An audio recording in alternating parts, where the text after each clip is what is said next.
Hi again then guys, and welcome to another look back to the very first Forza Horizon game, and this is one of those vehicles in the game which when I first started playing the game, the first thing I always do is look through the car dealerships. That's always the most important thing to me, see what kind of cars are included, what kind of unique ones, unexpected ones, special ones. That always gets me more excited with a game than anything else, and I'm sure that's the case for many of you guys as well. And this car was one which I was so happy to see featured in the game, and of course any who are familiar with the way that I review cars in the Forza franchise, from older games at least, is that I try, if at all possible, to review the particular car in the newest Forza game that features it. So for instance, if Forza 2 has a car, I probably won't review it if Forza 7 also has it. I'll review it in Forza 7 instead, because it's the newest iteration of the car which you can experience, because otherwise you'd end up just reviewing the same cars over and over again.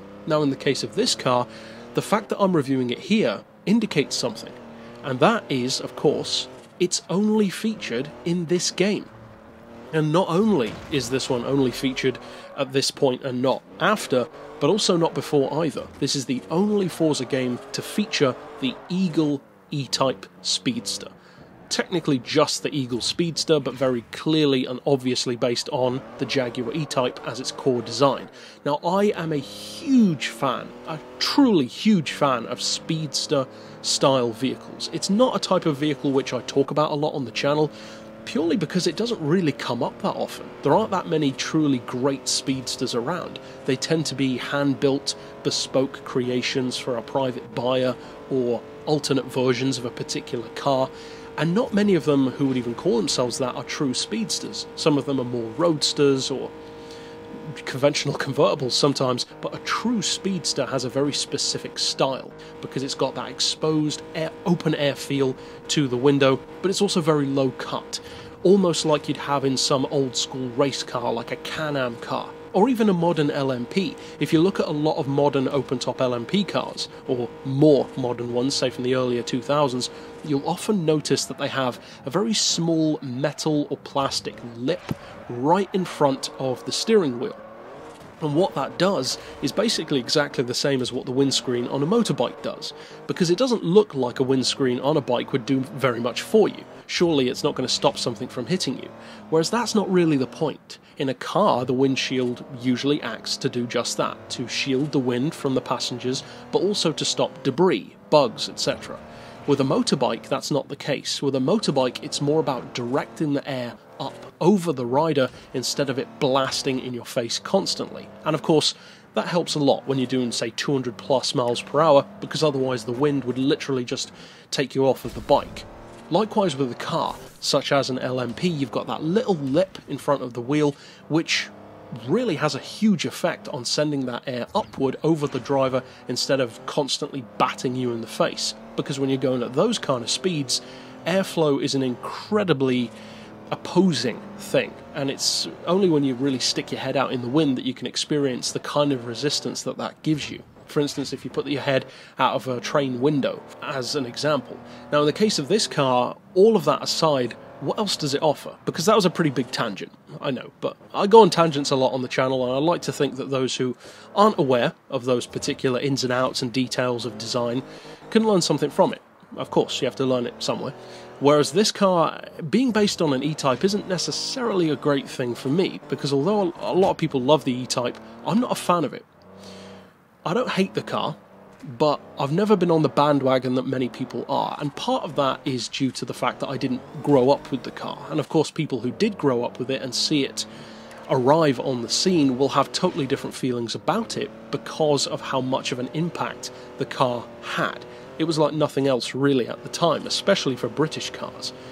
Really a super sports car, if not a supercar of the time. But at the same time, I do love plenty of other classics that I also didn't grow up with, so that argument doesn't completely hold water.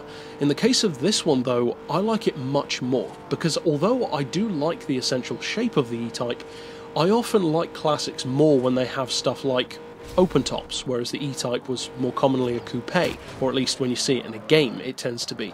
And also the de-chroming option that this car went for, in particular with the front and rear bumper, I think looks absolutely fantastic. Just that smooth, pure shape of the car without any extra bits and bobs slapped all over the place. It's clean, it's smooth, and it allows you to see the truly beautiful shape underneath, because although I'm not a fan of the E-Type, this car to me shows that I am a fan of the design, because it's almost the same car visually.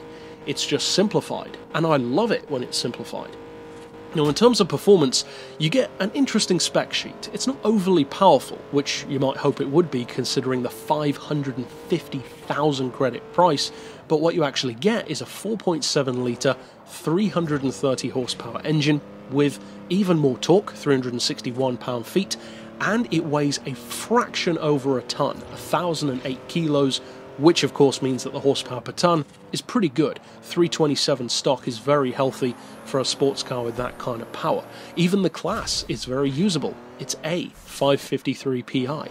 Now this is a car which, funnily enough, in a similar way to the Citroën 2CV, which I reviewed in Test Drive Unlimited 2 earlier today, is not the kind of car that I'd recommend racing that much. You can race it if you want to, for sure. You can make it a lot quicker, but it's not really about that. This is a car that's designed literally for the enjoyment of driving. That's what it's all about. It's not designed to break any kind of records. It's not designed to be a mass production affordable sports car, certainly not. And it's not designed to necessarily beat anything else. It's a car that almost exists in a vacuum, irrelevant of what anyone else does. In a similar way to companies like Spiker, for instance. Spiker don't chase records that much. They have raced them in the past, but that's not really what they're about. And I love this car for that. There are far too few modern cars like this which harken back to a time when cars weren't necessarily better. I wouldn't go that far. In some ways they were, in some ways they weren't. But it at least gives a perfect example that retro style can work perfectly in the modern age when done right. And this car, I think, is a great example of that. But that's it for this pick overall. Of course, I'll see you guys next time, and for now, as always, thanks for watching.